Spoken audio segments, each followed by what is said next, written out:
اعوذ باللہ من الشیطان الرجیم بسم اللہ الرحمن الرحیم ان الذین آمنوا والذین ہادوا والنصارى والصابئین من آمن باللہ والیوم الآخر وعمل صالحا فلهم اجرهم عند ربهم ولا خوف علیہم ولا هم يحزنون وإذ أخذنا ميثاقكم ورفعنا فوقكم الطور خذوا ما آتيناكم بقوة واذكروا ما فيه لعلكم تتقون ثم توليتم من بعد ذلك فلولا فضل الله عليكم ورحمته لكنتم من الخاسرين وَلَقَدْ عَلِمْتُمُ الَّذِينَ اعْتَدَوْا مِنْكُمْ فِي السَّبْتِ فَقُلْنَا لَهُمْ كُونُوا قِرَدَةً خَاسِئِينَ فَجَعَلْنَاهَا نَكَالًا لِمَا بَيْنَ يَدَيْهَا وَمَا خَلْفَهَا وَمَوْعِظَةً لِلْمُتَّقِينَ۔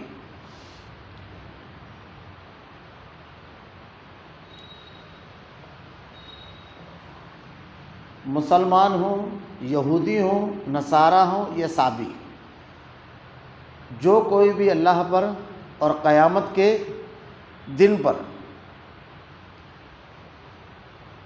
ایمان لائے، نیک عمل کرے، ان کے اجر ان کے رب کے پاس ہیں، ان پر نہ تو کوئی خوف ہے اور نہ اداسی۔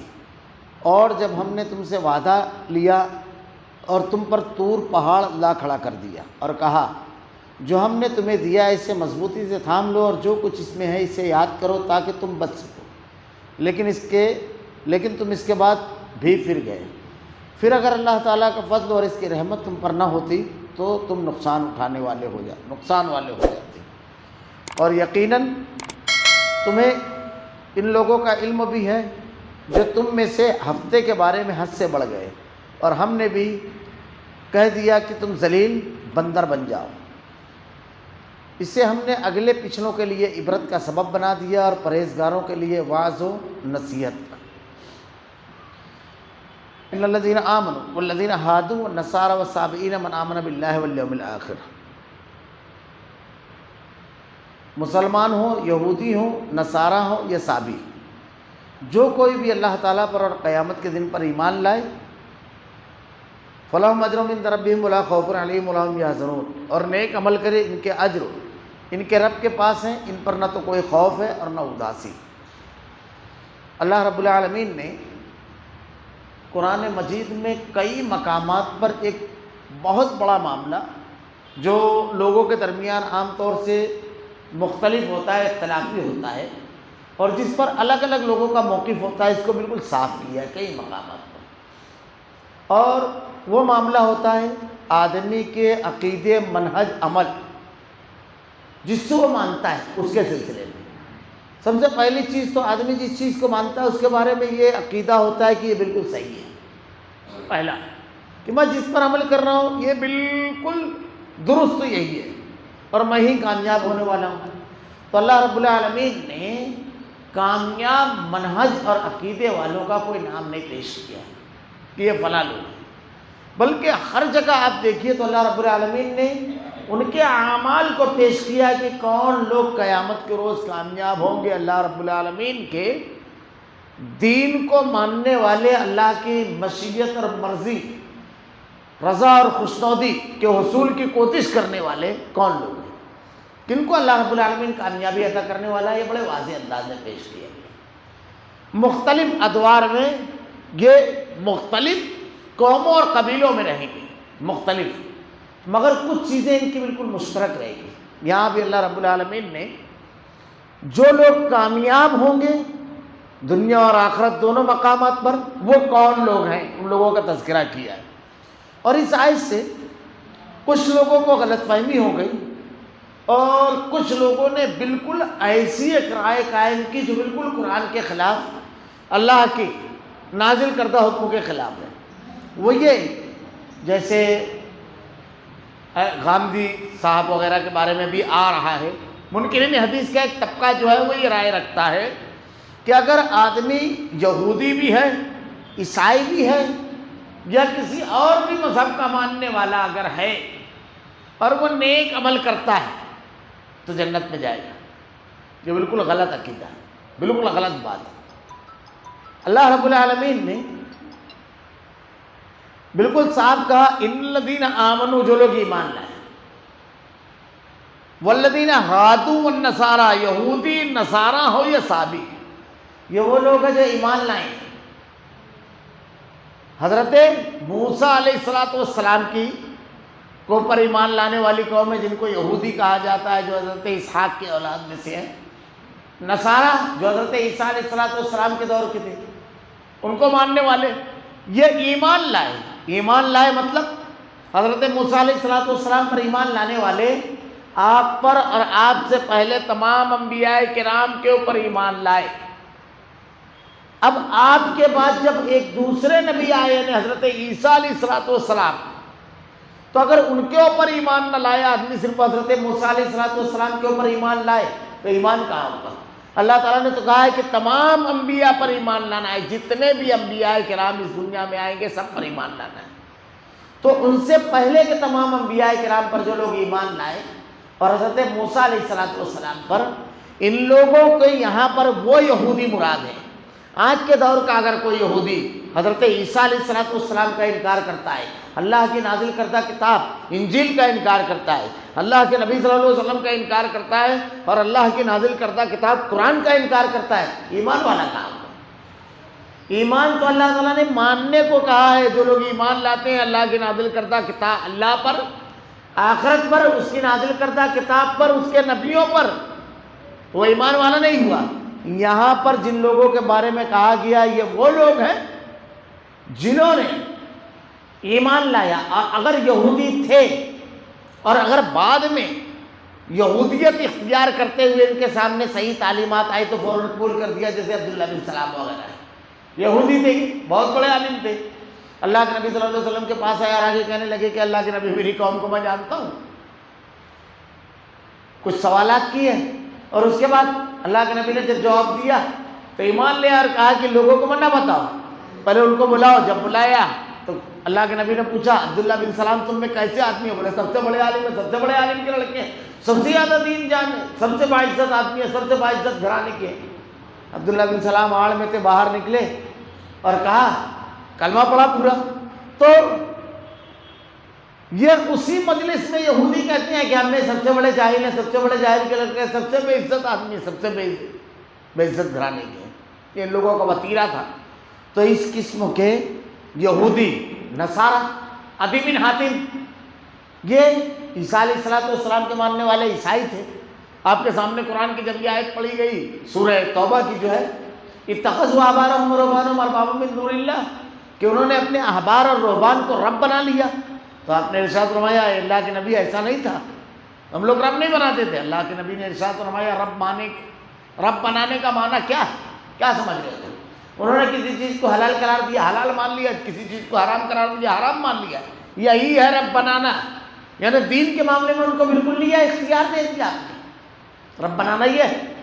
تو اس سے یہاں پر مراد وہ ہے وہ یا صابی ہو، یعنی جو بھی ہوگا، تو اللہ تعالیٰ نے کہا کوئی بھی ہو اللہ پر قیامت کے دن پر ایمان لائے اور نیک عمل کرے۔ اب اللہ پر ایمان لانے والا اللہ کی کتاب نہیں مانے گا، اللہ پر ایمان لانے والے اللہ تعالیٰ نے جس کو نبی بنایا اس کو نہیں مانے گا، تو وہ مومن کہاں ہوا؟ اس نے اللہ پر ایمان کہاں لایا؟ اللہ تعالیٰ تو کہتا ہے اطیعوا اللہ واطیعوا الرسول، اطاعت کرو اللہ کی اور اس کے رسول کی۔ دنیا کے تمام انسانوں سے اللہ کہتا ہے لقد کان لکم فی رسول اللہ اسوۃ حسنہ۔ اب ایک آدمی اگر کہتا ہے میں اللہ پر ایمان لایا اور یہ سب چیزیں نہیں مانتا ہے تو اللہ کی باتوں کو مان کہاں رہا ہے؟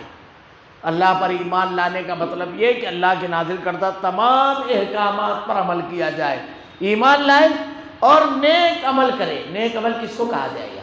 نیک عمل وہ جسے اللہ نے اپنے نبی کے ذریعے بتایا، وہی صرف نیک عمل ہے۔ صالح عمل وہی ہے، اس کے علاوہ کچھ صالح نہیں ہے، کیونکہ اللہ کے نبی نے کہا کل بدعۃ ضلالہ کل ضلالۃ فی النار۔ اس دین میں ہر نئی چیز بدعت ہے اور ہر بدعت گمراہی ہے اور ہر گمراہی کا ٹھکانہ جہنم ہے۔ دوسری جگہ صحیح بخاری اور مسلم کی روایت ہے کہ من احدث فی امرنا ھذا ما لیس منہ فہو رد۔ اس دین میں ہر وہ چیز جس پر ہمارا حکم موجود نہیں ہے وہ باطل اور مردود ہے۔ یہ خود اللہ کے نبی صلی اللہ علیہ وسلم نے بیان فرمایا ہے۔ تو وہ صالح عمل نہیں ہے جسے اللہ نے اپنے نبی کے ذریعے نہیں بیان فرمایا۔ تو اللہ تعالیٰ علیہ ایمان کی صفت بیان فرما رہا ہے کامیاب لوگوں کی، اپنے نام کی بجائے جو چیزیں اللہ نے بیان کی ہے اس کو اپنے اندر پیدا کرنا چاہیے۔ نیک عمل کرے، ان کا اجر ان کے رب کے پاس ہے، ان پر تو نہ کوئی خوف ہوگا اور نہ کوئی غم، نہ اداسی ہوگی۔ یہ طے شدہ ہے، ایمان لانے والوں کے لیے بہت بڑا اطمینان کا سامان بھی ہے۔ کہ ہم جو دنیا کے اندر نیکیاں کر رہے ہیں اللہ رب العالمین بالیقین اس کو ضائع نہیں کرے گا، بالیقین اس کا اجر ملنے والا ہے۔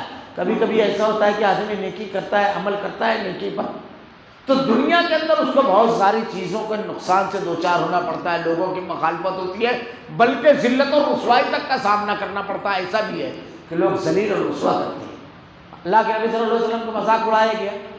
تو کسی عمل کی وجہ سے اگر یہ ہو تو آدمی کو کبھی دل میں ذرا سا بھی کھٹکا نہیں محسوس ہونا چاہیے، ایک مزاج آدمی کا ہونا چاہیے، اور یہ مزاج جب آدمی کے اندر آ جاتا ہے بس وہ کامیاب ہو جاتا ہے، اور نیکی پر عمل کرنے کا جذبہ کبھی بھی کمزور نہیں پڑتا ہے، کبھی بھی۔ وہ کون سا مزاج ہے؟ ہم اگر کوئی کام کر رہے ہیں تو ہم یہ دیکھیں کہ اللہ تعالیٰ نے اس کا حکم دیا ہے، رسول نے اس کا حکم دیا ہے، یہ اللہ کو ناراض کرنے والا تو نہیں ہے، رسول کی مخالفت تو نہیں ہے۔ ہم اللہ کی جناب میں اگر مجرم کی حیثیت سے نہیں کھڑے ہونے والے ہیں، رسول کی مخالفت نہیں کر رہے ہیں، تو بالکل اطمینان رکھیں، پوری دنیا مخالف ہو جائے کوئی پرواہ نہیں۔ اور اگر اللہ کی جناب میں ہم مجرم کی حیثیت سے کھڑے ہو رہے ہیں اور پوری دنیا ہم سے ناراضی ہے، کوئی فائدہ نہیں اس بات کا۔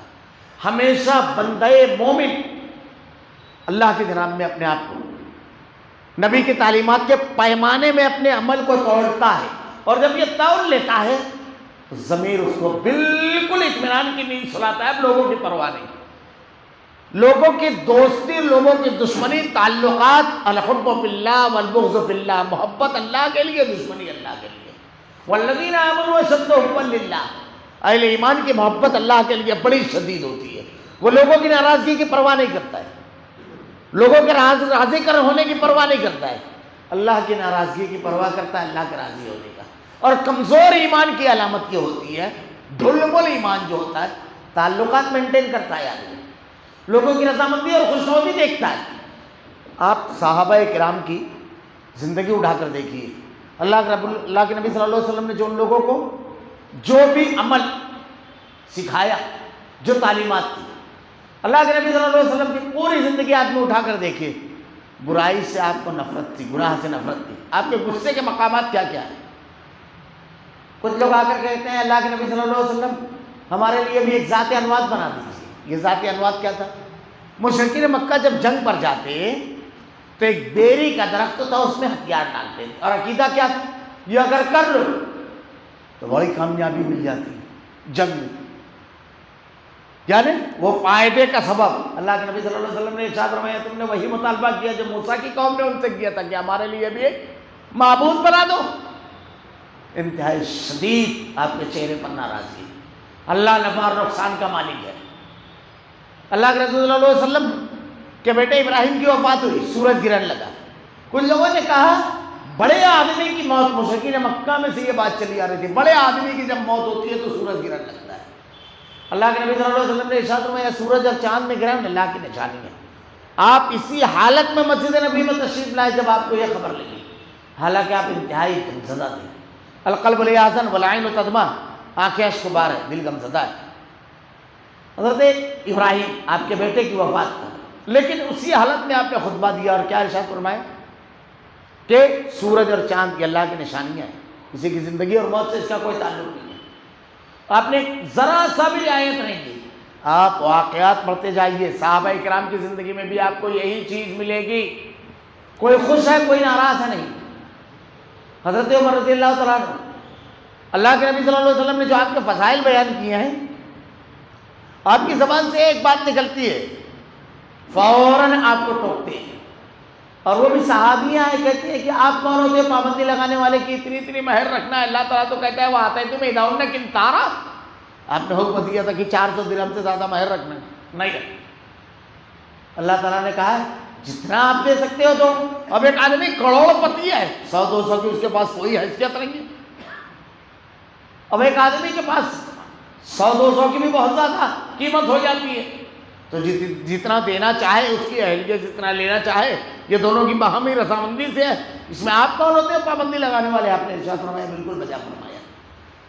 اب ایک آدمی کا معاملہ ایسا ہے کہ اگر یہ بات بول دوں گا تو فلاں صاحب ناراض ہو جائیں گے، چاہے قرآن اور حدیث کے راستے میں آدمی رکاوٹیں پیدا کرے، لیکن ان کو اس کی پرواہ نہیں۔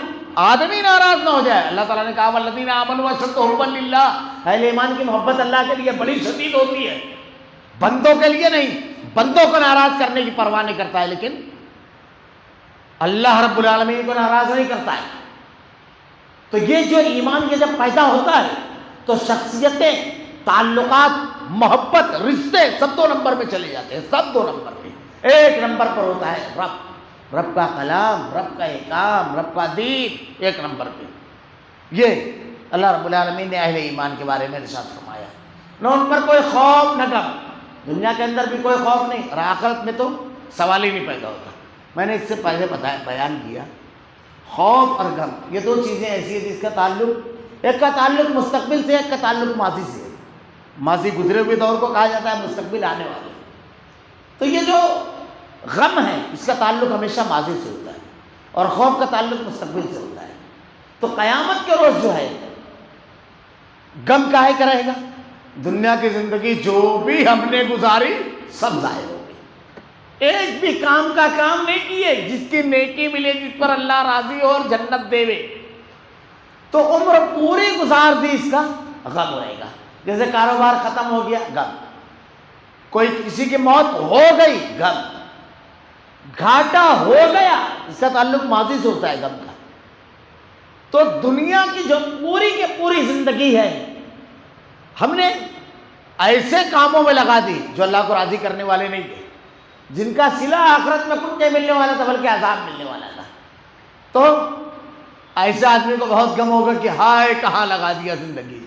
اور جس آدمی نے صحیح اللہ اور اس کے رسول کے طریقے کے مطابق زندگی گزاری ہوگی اس کو کوئی غم نہیں ہوگا. اللہ تعالیٰ نے قرآن میں کہا والعصر، قسم ہے زمانے کی، ان الانسان لفی خسر، تمام انسان گھاٹے اور خسارے میں. الا الذین آمنوا، جو لوگ ایمان لائے، وعملوا الصالحات، اور جنہوں نے نیک اور صالح عمل کیے، وتواصوا بالحق، تواصوا بالحق اور تواصوا بالصبر، یعنی حق کی تلقین کی اور اس پر جو مصیبت پہنچی اس پہ صبر کیا. اس صورت کے بارے میں امام شافعی رحمۃ اللہ علیہ کہتے ہیں سورہ عصر کے بارے میں یہ ایک صورت کافی تھی انسانوں کی ہدایت اور رہنمائی کے لیے. اور اس میں جو 4 چیزیں بیان کی گئی ہے، 2 کا تعلق آدمی کی انفرادی زندگی سے، 2 کا اجتماعی. غور کیجیے. والعصر، قسم ہے زمانے کی، ان الانسان لفی خسر، تمام انسان گھاٹے اور خسارے میں. امام راضی کہتے ہیں کہ سورت کی اس آیت کی تفسیر مجھ کو بغداد کے بازار میں سمجھ میں آئی.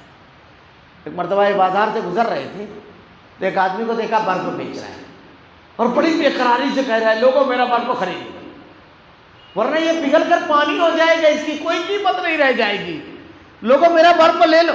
بس کہتے ہیں کہ مجھ کو سمجھ میں آ گیا کہ اس کا برف جو بک گیا اس کی قیمت، جو گل گیا اس کی کوئی قیمت نہیں. ہماری زندگی بھی مسلسل گل رہی ہے. جو نیکیاں کر گئی اس کی قیمت جنت، اللہ کی رضا اور خوشنودی. ایسا ہی گل گیا تو ہے اس کی کوئی قیمت.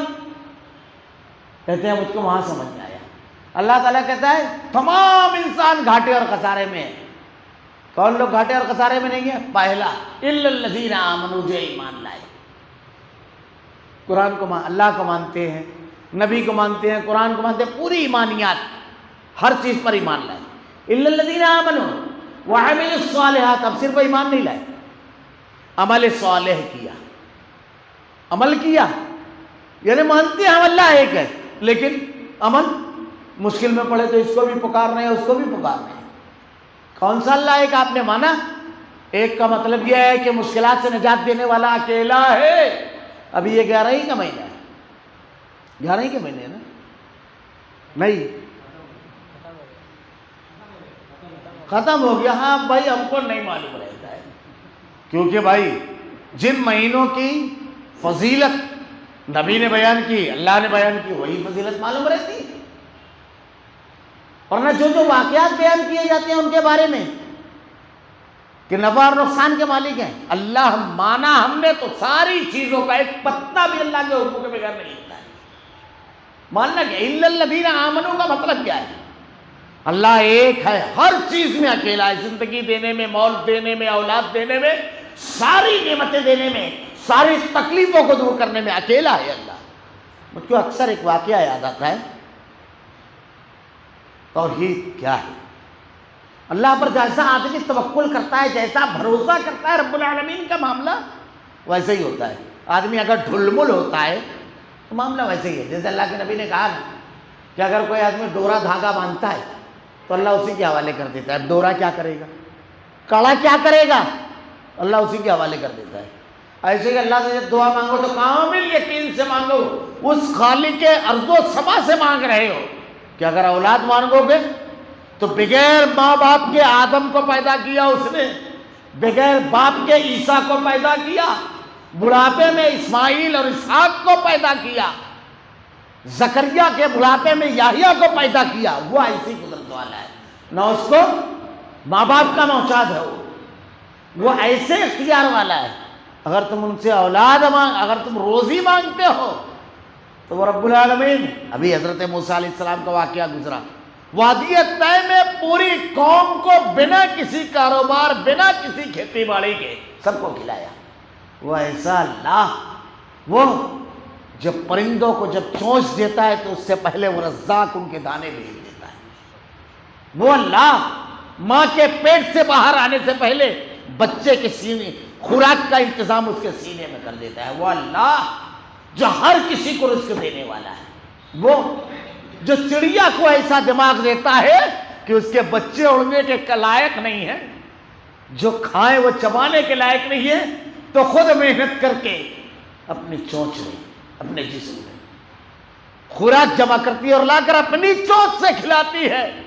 اس کو کوئی ملازم بھی نہیں رکھا جا سکتا۔ وہ اللہ اس کا انتظام انسرام کرتا ہے۔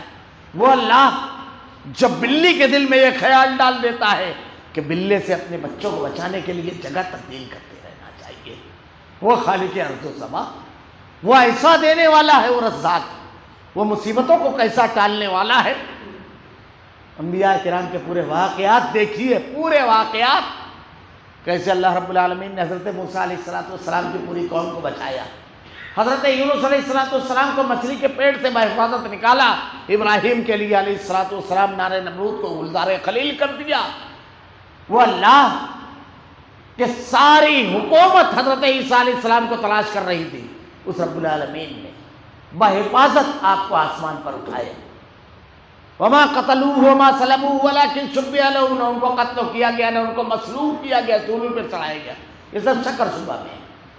وہ اللہ جس سے مانگ رہے ہو آپ، اس کی عظمت، اس کا اختیار، اس کی قدرت، اس کا جاہ و جلال، یہ سب آدمی کے دل میں رہنا چاہیے۔ اللہ تو ایمان لائے، کیا کہا اللہ تعالیٰ نے؟ کون لوگ گھاٹے میں نہیں ہیں؟ الا الذین آمنوا، جو ایمان لائے، سب چیزیں اس میں داخل ہو جاتی ہے، اللہ پر، کتاب پر، ہر چیز پر۔ الا الذین آمنوا وعملوا الصالحات، اور نیک اور صالح عمل کیا۔ عمل ان کا نیک اور صالح رہتا ہے۔ صالح عمل، تین بنیادیں ہیں کسی بھی عمل کے قبول ہونے کی، تین، اگر یہ تین بنیادیں نہیں رہے گی تو عمل مقبول نہیں ہے۔ اور شیطان بڑا چالاک ہے، میں نے اکثر اس سے پہلے بھی بیان کیا یہ بات، قرآن و حدیث میں اس کی وضاحت ہے۔ شیطان کام بڑی منصوبہ بندی سے کرتا ہے، بڑی منصوبہ بندی سے۔ اگر کسی آدمی کا مزاج نیکی کا ہے تو اس کو نیکی سے نہیں ہٹاتا ہے، ٹریک بدلنے میں محنت نہیں کرتا ہے، اسی ٹریک پر اس کو گمراہ کرتا ہے۔ اب کسی آدمی کا مزاج نیکی کا ہے تو اس کو بدعت میں لگا دے گا، اب بدعت میں گیا تو کل بدعت ضلالہ کل ضلالۃ فی النار، اور نہیں تو پانچوں وقت نماز پڑھنے آ رہا ہے، نماز نہیں چھوڑے گا، لیکن مسجد میں جب داخل ہوگا تو اس کی تیوری چلے رہے گی، 4 نمازیں تو اس کی وجہ سے مسجد سے ہٹ گیا، 6-8 نمازی، ایسا رویہ جنت کاندھے پہ لے کے چلتا ہے، کسی کو بھی دیکھے گا تو تولے گا، ہر کسی کے لیے مالک یوم الدین کچھ نہ کچھ کرواتا ہے، بد اخلاقی کروائے گا، نیکی کا ذوق اور گھمنڈ پیدا کروائے گا کہ میں بہت متقی اور پرہیزگار، استکبار، یہ سب نہیں کرا پایا تو کیا کرتا ہے؟ بنیاد پر ضرب ڈالتا ہے، صرف کوشش کرتا ہے نیکی سے روکنے کی، اگر نہیں روک سکا تو پھر سب جگہ محنت کرتا ہے۔ تو 3 بنیاد ہے نیکی کے قبول ہونے کی، اگر یہ 3 چیزیں نہیں ہیں، ایک بھی اس میں سے کسی چیز کی کمی ہے تو کوئی نیکی قبول نہیں ہوگی۔ وہ کیا ہے؟ پہلی چیز عقیدہ توحید، شرک کا نہ ہونا۔ اگر توحید نہیں ہے، اللہ تعالیٰ نے بالکل صاف اعلان کیا ہے، بالکل صاف ایک مقام پر سورہ انعام اٹھائیے، 18 نبیوں کا تذکرہ فرمانے کے بعد اللہ نے کیا ارشاد فرمایا؟ تلک حجتنا آتینaa ابراہیم علی قومہ نرفع درجات من نشاء ان ربک حکیم علیم ووهبنا له اسحاق ویعقوب کلا هدینا ونوحا هدینا من قبل ومن ذریته داؤد وسلیمان وایوب ویوسف وموسیٰ وہارون وکذلک نجزی المحسنین وزکریا ویحییٰ وعیسیٰ والیاس کل من الصالحین واسماعیل والیسع ویونس ولوطا وکلا فضلنا علی العالمین ومن آبائهم وذریاتهم واخوانهم واجتبیناهم وہدیناهم الی صراط مستقیم ذالک ھدی اللہ یہدی بہ من یشاء من عبادہ ولو اشرکوا لحبط عنہم ما کانوا یعملون۔ اگر بالفرض یہ بھی شرک کرے تو اللہ ان کے تمام اعمال کو ضائع کر دے گا۔ کس کو کہہ رہا اللہ تعالیٰ؟ 18 نبیوں کا تذکرہ ہے، 18۔ اگر یہ بھی شرک کرے تو اللہ ان کے تمام اعمال کو ضائع کر دے گا۔ اس کا کیا مطلب ہوا؟ انبیاء تو توحید کی دعوت دینے والے تھے، ہم کو سمجھانے کے لیے آئے۔ قیامت کے روز اگر نیکیاں شرکوں کے جلوں میں آئی، شرکوں کے ساتھ آئی، تو نبوت کے ساتھ بھی آئے گی تو اللہ قبول نہیں کرے گا۔ کوئی امتی شرک کر کے اللہ کے جناب میں نیکیاں لے کر پہنچے تو قبول ہوگی؟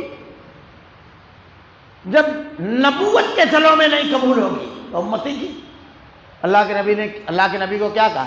وَلَقَدْ أُوحِيَ إِلَيْكَ وَإِلَى الَّذِينَ مِن قَبْلِكَ لَئِنْ أَشْرَكْتَ لَيَحْبَطَنَّ عَمَلُكَ۔ آپ سے پہلے جتنے انبیاء آئے سب کو بالکل واضح طور پر ہم نے یہ بتا دیا کہ اگر تم شرک کرے گے لئن اشرکت لیحبطن عملک، اللہ تمہارے تمام اعمال کو ضائع کر دے گا۔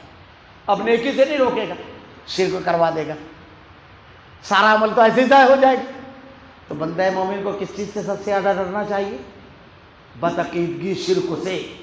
بہت اہم چیز ہے، سب سے زیادہ ضروری چیز، اس کو سمجھنا اور اس کو جاننا، عقیدہ توحید کو۔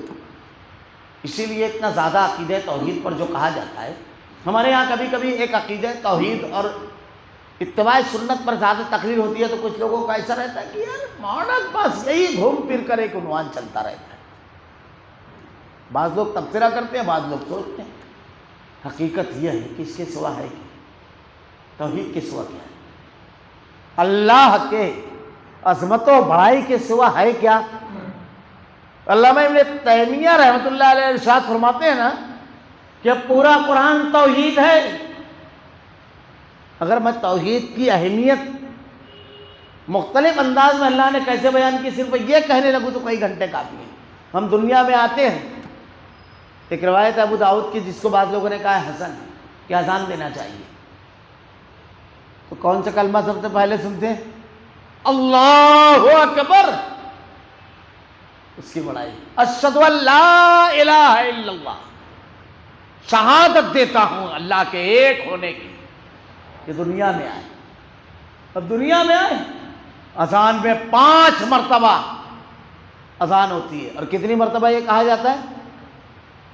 یہ 2 مرتبہ اشہد ان لا الہ الا اللہ اور 1 مرتبہ پھر لا الہ الا اللہ پہ ختم ہوتا ہے، یعنی 5 اذانوں میں 15 مرتبہ کان میں ڈالا جا رہا ہے، گھٹی میں پلا دیا جائے۔ اب صرف یہیں تک نہیں ہے، اب ہر جگہ اس کو دیکھتے چلے جائیے۔ کوئی آدمی اگر مر رہا ہے تو اللہ کے نبی نے کیا کہا؟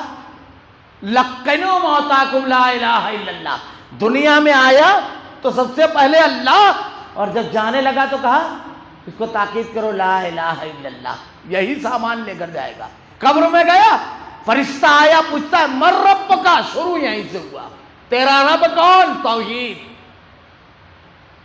ابھی نہیں، قرآن پڑھیے، علامہ ابن تیمیہ کہتے ہیں پورا قرآن توحید ہے۔ اللہ نے کہیں تو قرآن میں توحید کو بیان کیا، کہیں اللہ نے انبیاء کرام کا واقعہ بیان کیا، انبیاء کرام کے واقعات کو بیان کیا۔ اس کی حکمت کیا ہے؟ یہ توحید کو پیش کرنے والوں کا بیان ہے۔ اللہ نے انبیاء کے مخالفین کا تذکرہ کیا قرآن میں، یہ توحید کو نہ ماننے والوں کا بیان ہے۔ نبیوں کو ماننے والے کے بارے میں اللہ تعالیٰ نے تذکرہ کیا، یہ توحید کے ماننے والوں کا تذکرہ ہے۔ جنت کا بیان ہے، یہ توحید کا انعام ہے۔ جہنم کا بیان ہے، یہ توحید نہ ماننے والوں کا انجام ہے۔ پورا قرآن توحید ہے۔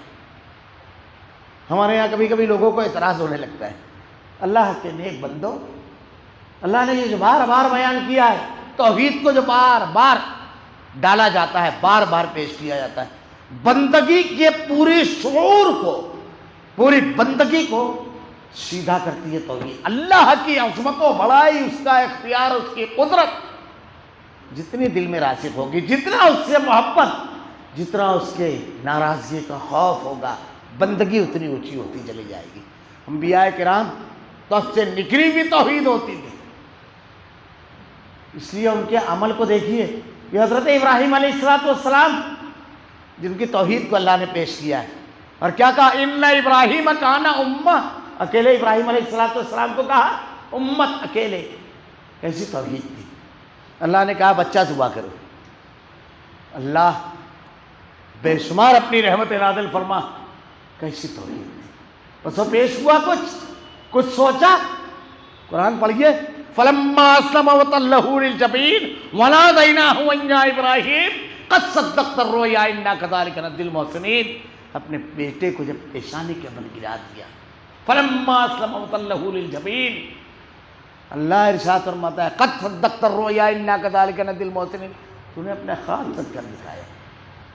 حکم ہوا اس خار بچے کو اور اپنی اہلیہ کو جو بڑھاپے میں ہوا ہے، بیاب ہو گیا، میدان میں چھوڑا، ربنا انی اسکنت من ذریتی بواد غیر ذی زرع عند بیتک المحرم، چھوڑ کر لوٹنے لگے۔ اہلیہ سوال کرتی ہے، ایک مشکیزہ پانی، تھوڑی سی کھجوریں، یہ بے آب ہو گیا میدان، جہاں نہ آدم ذات، نہ کوئی درخت، چٹیل سنگلاٹ چٹانیں ہر طرف سر اٹھائے کھڑی ہیں، کس کے بھروسے پر؟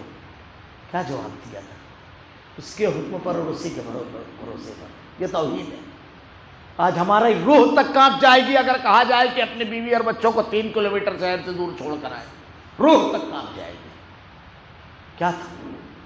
اللہ پر توکل، یہ حالات، یہ کچھ نہ ہونا، اس رب کے حوالے جو ساری کائنات کا خالق ہے۔ ایک درخت تو نہیں ڈھونڈنا، ایک قطرہ پانی اور ایک گلاس پانی نہیں، ساری کائنات کے خالق کے حوالے کر کے جا رہے تھے۔ کیا ہوا؟ جب پانی ختم ہوا، حضرت ابراہیم علیہ السلام کی اہلیہ جب دوڑی صفا اور مروہ پر، کیا ہوا؟ اللہ کو اتنی پسند آئی اپنی بندی کی ادا۔ ہمارے یہاں کچھ لوگ اعتراض کرتے ہیں کہ اسلام میں عورتوں کو مقام نہیں ہے۔ میں ایک جملہ صرف کہوں گا، یہ دیکھیے عورتوں کا مقام کہ حضرت ہاجرہ بے قرار ہو کر کے صفا اور مروہ دوڑی، اللہ کو اتنی پسند آئی اپنی بندی کی ادا کہ قیامت تک ہر حاجی کو حکم دیا ایسے ہی بے قرار ہو کر دوڑ جب میرے گھر آنا تھا، ایسے ہی۔ یہ ہے عورت کا مقام۔ آگ میں ڈالا جائے بالکل بلا جھجک کود کے، یہ توحید ہے، یہ معمولی چیز نہیں ہے۔ اللہ کے نبی صلی اللہ علیہ وسلم کی سیرت پڑھیے، سنت یعنی بدعت کا رد اور شرک کا رد جو کیا جاتا ہے، توحید اور سنت جو بیان کی جاتی ہے، اس کی وجہ کیا ہے؟ یہ سارے عمل کو بچانے والی چیز ہے یہ، اور اس کو اتنا بولا جاتا ہے کہ گھوڑ کر پلا دیا جاتا ہے۔ دیکھیے اللہ کے نبی صلی اللہ علیہ وسلم ہر جمعہ کو خطبہ دینے کے لیے کھڑے ہوتے تھے، کیا پڑھتے تھے؟ کل بدعت ضلالہ کل ضلالۃ فی النار، ہر بدعت گمراہی اور ہر گمراہی کا ٹھکانہ جہنم ہے۔ کس کے سامنے؟ ابو بکر، عمر، عثمان، علی، طلحہ، زبیر، یہ صحابہ کرام رضی اللہ عنہ کبھی بدعت کر سکتے تھے کیا؟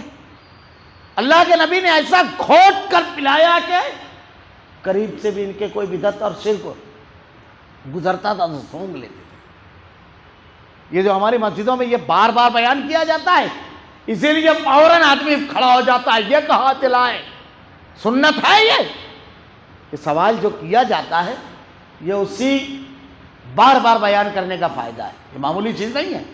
اللہ کے نبی نے کھوٹ کر پلانا چاہیے۔ تو پہلی چیز، ہم اپنے نیکیوں کو بچانے کے لیے پہلا ایمان، توحید، شرک سے اپنے آپ کو بچانا ہے۔ دوسری شرط قبولیت عمل کی، کسی بھی عمل کو آدمی، یہ 3 شرطیں نہیں پائی گئی، تینوں شرطوں کا پائے جانا ضروری ہے، عمل قبول نہیں ہوگا۔ دوسری شرط کیا ہے؟ دوسری شرط ہے اتباع سنت، یعنی وہ عمل سنت کے مطابق ہے، اگر سنت کے مطابق نہیں ہے تو قبول نہیں ہوگا۔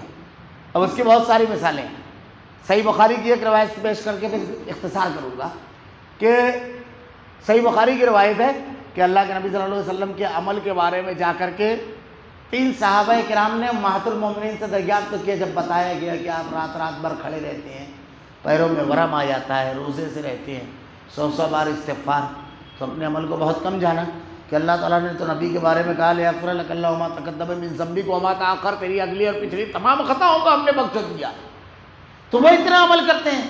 تو ایک نے کہا کہ میں کبھی رات کو سوؤں گا نہیں، ایک نے کہا کبھی میں نکاح نہیں کروں گا، ایک نے کہا کہ کبھی میں بغیر روزے سے نہیں رہوں گا۔ اللہ کے نبی کو جب ان وہ تینوں کو بلایا، کہا میں راتوں کو سوتا بھی ہوں، جاگتا بھی ہوں، میری بیوی بھی ہے اور بچے بھی ہیں، اور میں روزے سے رہتا ہوں، بغیر روزے سے بھی رہتا ہوں۔ جو شخص میری سنت سے اعراض کرے وہ مجھ میں سے نہیں، جو سنت سے اعراض کرے، تو سنت کے مطابق اگر عمل نہیں رہا تو قبول نہیں ہوگا۔ اللہ کے نبی نے کہا نماز ایسے پڑھو جیسے مجھ کو پڑھتے ہوئے دیکھو۔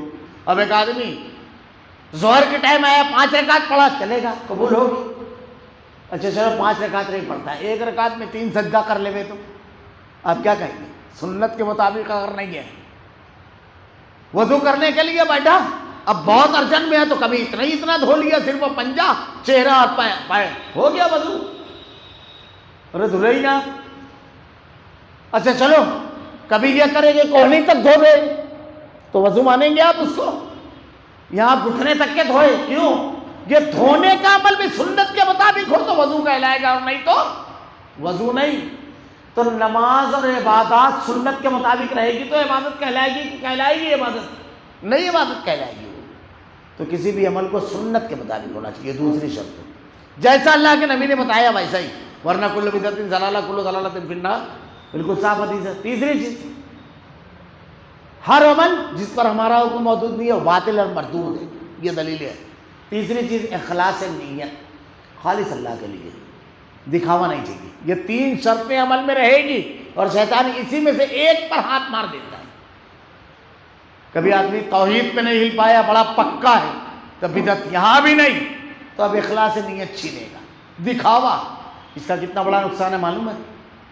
اگر یہ آ گئی تو نیکی گناہ بن جاتا ہے۔ اللہ کے نبی نے کہا کہ اگر کوئی دکھاوے کی نماز پڑھتا ہے تو وہ شرک اصغر ہے۔ نماز کو اللہ نے کہا، اللہ کے نبی کہتے ہیں شرک اصغر ہے، یعنی نیکی گناہ بن جاتی ہے۔ قیامت کے روز اگر یہ ریا رہے گی تو نیکی جہنم میں لے کے چلی جائے گی۔ یہ ریا کی وجہ سے شیطان نیکی سے نہیں روکے گا، نیکی سے روک دیا، اس میں کامیاب ہوئے تو ٹھیک، لیکن آدمی نیکی کر رہا ہے تو وہ کہیں یہ تینوں مقام پہ تو حملہ نہیں کر رہا ہے، یہ دیکھنا چاہیے۔ تو کیا ہو؟ قیامت کو روز 3 لوگوں کو لایا جائے گا، مجاہد کو، دولت مند کو اور عالم کو یا حافظ کو۔ بڑی مشہور حدیث ہے۔ اللہ پوچھے گا، کہے گا کہ اللہ تیرے راستے میں جو تیرے خلاف اٹھا، رب العالمین ٹکرا گیا، اس سے جان کی پرواہ نہیں کی رب العالمین۔ مجاہد کہے گا، اللہ تعالیٰ کہے یہ تو اس لیے کیا کہ تیری بہادری کا ڈنکا بجے، لوگ بولے تو نے اس کے لیے کیا، دنیا میں بول چکے، جا۔ ریاکاری فرشتوں کو حکم دے گا اس کو گھسیٹتے ہوئے جہنم میں ڈال دو، مجاہد ہوگا، تینوں کا یہ اجر ہوگا۔ تو 3 چیزیں بنیاد ہیں۔ تو کون؟ ایمان والے، پھر عمل صالح و عمل صالح، تواصو بالحق، حق کی تلقین کرنے والے۔ اب حق کی تلقین کرنا آج تو ایسا ہے کہ صحیح بات پہ خاموش رہنے کو لوگ دینداری سمجھ رہے ہیں، بے ضمیری کی انتہا ہو گئی ہے کہ دین کے معاملے میں لوگ دخل اندازی کریں، دعوت قرآن و حدیث کے بھی اندر رکاوٹ ڈالیں، لوگ خاموش رہتے ہیں۔ بہت بڑا آدمی ہے، بہت پیسہ ہے اس کے پاس، اگر اس کے خلاف کوئی لب کشائی کرے تو یہ ناراض نہ ہو جائے۔ حق بات کیا کہا اللہ کے نبی صلی اللہ علیہ وسلم نے؟ صحیح مسلم کی روایت ہے، برائی دیکھو تو اس کو اپنے ہاتھ سے روکو، نہیں تو اس کو زبان سے، اور نہیں تو دل میں برا جانو۔ دل میں برا جاننے کا مطلب یہ ہے کیا کہ ہم اس کو مسکرا کے ملے؟ ارے منہ دیکھ کر کے آدمی سمجھ جاتا ہے کہ اس کے اندر کا کیا، یہ ہے دل میں برا جاننا۔ کڑوا کوئی مسکرا کے کھاتا ہے کیا؟ تو یہ ہونا چاہیے۔ اللہ تعالیٰ نے کہا تامرون بالمعروف، بھلائی کا حکم دینا، برائی سے روکنا، یہ بہت ضروری چیز ہے۔ تواصو بالحق، حق بات کہتے ہیں، بڑوں کی بڑائی، چھوٹوں کی چھوٹاپن، کسی کی غربت، کسی کی دولت، کسی کی کمزوری اور کسی کی طاقت اس کو حق سے نہیں روکتی ہے، قلت و کثرت حق سے نہیں روکتی ہے، یہ ہونا چاہیے۔ اب یہ نہیں کر رہا ہے آدمی تواصو بالحق، کامیاب نہیں ہے۔ 4 چیزیں ضروری ہے کامیابی کے لیے، اور اب جب حق بولے تو حضرت والا ناراض ہو گئے، بائیکاٹ کرا رہے ہیں، جہاں جہاں ہماری سلطنت ہے وہاں کسی کا نہیں چلے گا، انا ربکم الاعلی والا معاملہ ہو جاتا ہے۔ یہ ہر جگہ سے ہٹایا جائے گا، مخالفین آپ کے لیے کھڑے کیے جائیں گے، یہ سب تو ہوگا۔ مولانا ابوالکلام آزاد رحمۃ اللہ علیہ کہتے ہیں، یاد رکھنا یہ بات، کہتے ہیں وہ بھی تاکید، اگر حق کے راستے پر چل رہا ہے، آپ نے اس راستے کا انتخاب کیا ہے، تو پیروں کے چھالے نہیں بتانا، ابلا پائی کا شکوہ نہیں کرنا، یہ راستہ ہی ویسا ہے کہ اس میں آپ کو مخالفتوں کے طوفان سے گزرنا ہوگا۔ حق کے راستے میں جب کوئی تکلیف اور وہ آئے تو اللہ رب العالمین سے مدد طلب کرنا اور خاموشی اختیار کرنا، بے پناہ جو ہے کامیاب لوگوں کا۔ تو اللہ نے کہا کون لوگ ہیں؟ یہ ایمان والے، نیک عمل کرنے والے۔ اور جب ہم نے تم سے وعدہ لیا، تم پر طور لا کے کہا کھڑا کر دیا اور کہا ہم نے تمہیں دیا ہے، اسے مضبوطی سے تھامو، جو کچھ جس میں سے یاد کرو تاکہ تم بچ سکو۔ جب اللہ رب العالمین کا پیغام حضرت موسیٰ علیہ السلام لے کر آئے، یہ بڑی عجیب و غریب قوم تھی، کہا ہم نہیں مانیں گے، تو بڑے سخت احکامات ہیں۔ تو طور پہاڑ ان کے اوپر سجدے میں جانے کا ان کو حکم دیا گیا، انکار کر رہے تھے تو طور پہاڑ بالکل ایسے معلق کر دیا گیا کہ جاتے ہو یا نہیں۔ تو یہ جب سجدے میں گئے تو کنکھیوں سے ایسے طور پہاڑ کو دیکھتے تھے۔ آج بھی یہودی سجدے میں جب جاتا ہے تو کنکھیوں سے آسمان کی طرف دیکھتا ہے، کہیں گرے نہ۔ یہ لوگوں کا معاملہ تھا۔ اللہ نے یہ جو بیان کیا ہے، ان لوگوں نے جب یہ گئے سجدے میں، لیکن تم اس کے بعد پھر گئے، پھر اگر اللہ تعالیٰ کا فضل اور اس کی رحمت تم پر نہ ہوتی تو تم نقصان والے ہو جاتے۔ یہ اللہ رب العالمین کا رحم تھا کہ اللہ رب العالمین نے تم کو معاف کر دیا، ورنہ اللہ کا غضب اگر تمہارے اوپر، اس کی تفصیلات انشاءاللہ تھوڑی سی آئندہ ہفتہ لے لوں گا، بس ایک اور آیت کا ترجمہ کر کے 2 لفظوں کہہ کر کے اپنی بات سے بیٹھوں گا۔ اور یقیناً ان لوگوں کا علم ہے جو تم سے ہفتے کے بارے میں حد سے بڑھ گئے، ہم نے بھی ان سے کہہ دیا تم ذلیل بندر بن جاؤ۔ سنیچر کے دن کے بارے میں حد سے بڑھ گئے، ہفتے کا دن بولے تو سنیچر، اس میں حد سے کیسے بڑھے؟ اللہ تعالیٰ نے کہا تھا مچھلی مت پکڑنا، شکار مت کرنا، یعنی ایک قوم تھی وہ ایک دریا کے کنارے رہتی تھی، تو ان لوگوں کو کہا کہ ہفتے کے دن مچھلی مت پکڑنا۔ اب ہفتے ہی کے روز خوب مچھلی آتی تھی، آزمائش بھی رہتی ہے نا، جیسے حرام کمائی میں بہت زبردست ہو، یعنی پیسہ برستا ہے، اور حلال بڑی مشکل آتی ہے۔ تو اس میں بعض مرتبہ کیسے رہتے ہیں، کچھ لوگ آتے ہیں مولانا کچھ گنجائش تو نکالیے، آدمی ترقی کیسے کرے گا؟ ترقی کرنے کے لیے ہم اس دنیا میں نہیں آیا، یہ تو دارالعمل ہے، دارالامتحان ہے، عمل کرو، جب جنت اللہ دے گا تو بولیں گے ہم تو بہت چھوٹی چیزیں چھوڑ کر آئے۔ جو جنت اور جو اس کی نعمتیں ہیں، آدمی کل متاع دنیا قلیل، پوری دنیا کے متاع کو اللہ نے قلیل کہا۔ خیر، تو ہوتا ہے آزمائش، امتحان ہے، تو خود مچھلی نکلتی۔ اب اس میں ایک آدمی دماغ لڑایا، جمعہ کے دن جال ڈال کے چھوڑ دیا، اور اتوار کو روز نکالا تو مچھلی تو سنیچر کو جب آئی تھی تو مان گئی۔ لوگ اس سے پوچھے، میں نے نہیں، میں تو سنیچر کو کچھ کیا ہی نہیں، اتوار کو جال نکالا، میں اتوار کو پکڑا۔ تو جو قریبی دوست رہتے ہیں، یار کسی کو نہیں لگی، صرف تیرے کو کیسے لگی؟ تو کسی کو بولنا میں صحیح میں سنیچر کو کچھ نہیں کیا، جمعہ کو جال ڈال دیا، اتوار کو نکال لیا، سنیچر کو تو کچھ نہیں کرنے کا تو کچھ نہیں کیا۔ بولے آئیڈیا تو بڑی اچھی ہے، دوسرے لوگ بھی ڈالنا شروع کر دیے۔ اب بجائے روکنے کے، دیکھیے یہی سب طریقہ ہوتا ہے، روکنے کی بجائے یہ۔ اب دھیرے دھیرے کیا ہوا، ایک دریا کے بازو میں بڑا گڑھا کھود لیا، بڑا تالاب ٹائپ، اور جب سنیچر کا دن آیا، مچھلیاں جب آئی تو پکڑنا تو منع ہے، لیکن اگر نالی بنا کے پانی دوسری طرف پار کیے تو یہ تھوڑی منع ہے۔ اب پانی کے ساتھ مچھلی بھی جا رہی ہے، جب گڑھا بھر گیا پانی بند، اب اتوار کو آرام سے وہ گڑھے میں سے نکال رہے ہیں۔ یہ تو طریقہ حرام کو حلال کرنے کا، اب ہم لوگ کو لگ رہا ہے بڑا عجیب ہے، ہمارے معاشرے میں سب چلتا ہے، سب الگ الگ ڈھنگ سے حلال کو حرام کرتے ہیں۔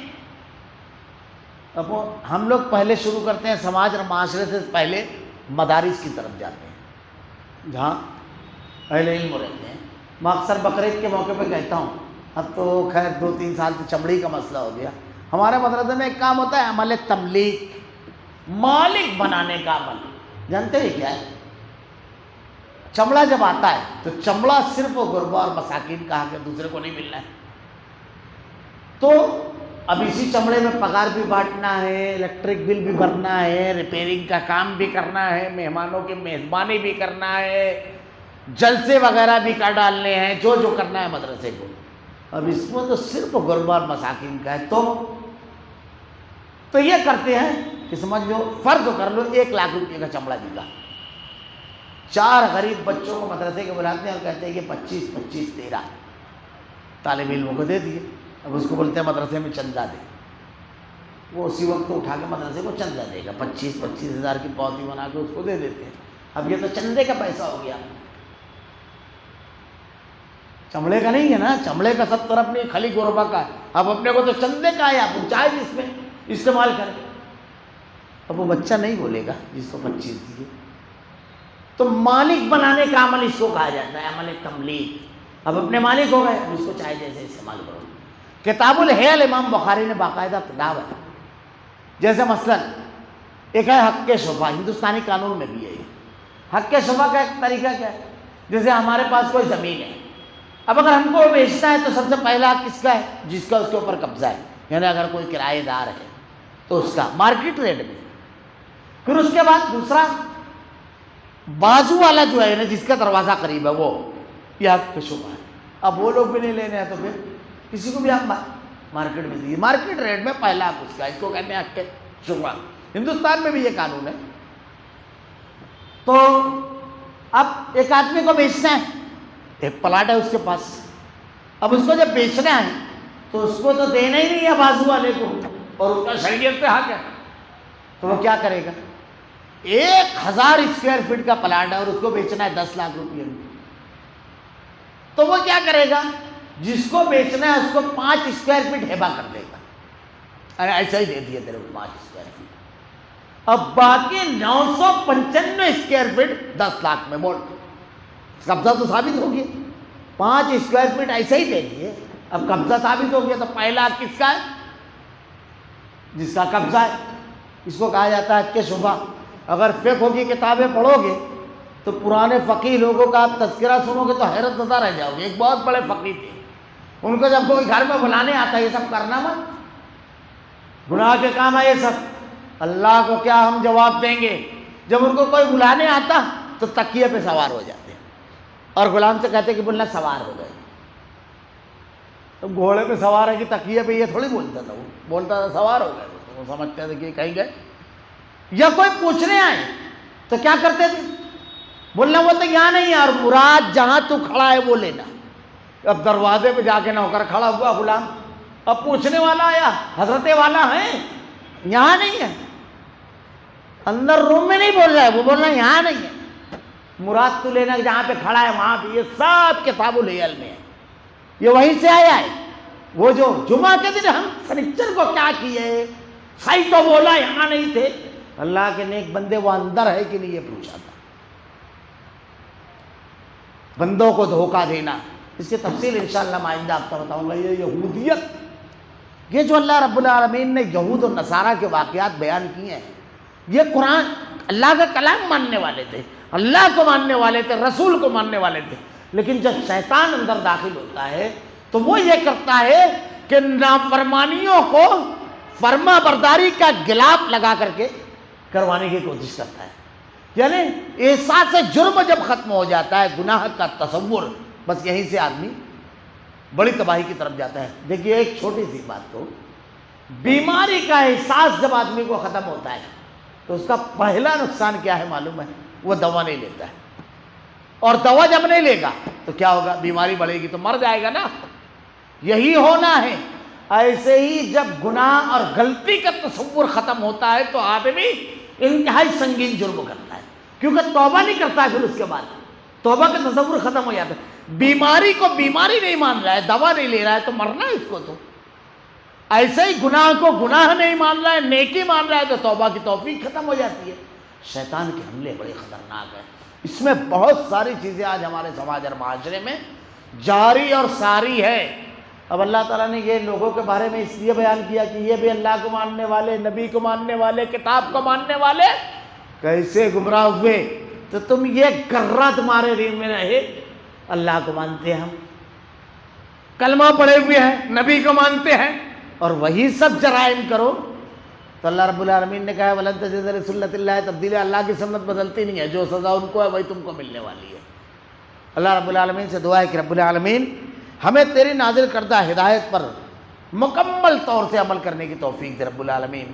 الہ العالمین اس قسم کی حیلہ سازیاں، شریعت سے کھلواڑ، رب العالمین حق سے روگردانی، رب العالمین ان چیزوں سے ہماری عبادت فرما رب العالمین۔ اللہ کامل ایمان والا بنا رب العالمین، کامیاب بندوں کی جو تفصیلات تو نے اپنی کتاب میں بیان فرمائی ہے، اے اللہ وہ تمام کے تمام اعمال و افعال کرنے کی ہمیں توفیق دے رب العالمین۔ تو ہی ہدایت دینے والا ہے اور تو ہی ہدایت پر جمانے والا ہے رب العالمین۔ ربنا لا تزغ قلوبنا بعد إذ هديتنا وهب لنا من لدنك رحمة إنك أنت الوهاب۔ ہدایت دینے کے بعد ہم کو اس پر جما دے، ہمارا خاتمہ ایمان پر فرما۔ ربنا لا تزغ قلوبنا بعد إذ هديتنا وهب لنا من لدنك رحمة إنك أنت الوهاب۔ سبحانك اللهم وبحمدك أشهد أن لا إله إلا أنت أستغفرك وأتوب إليك۔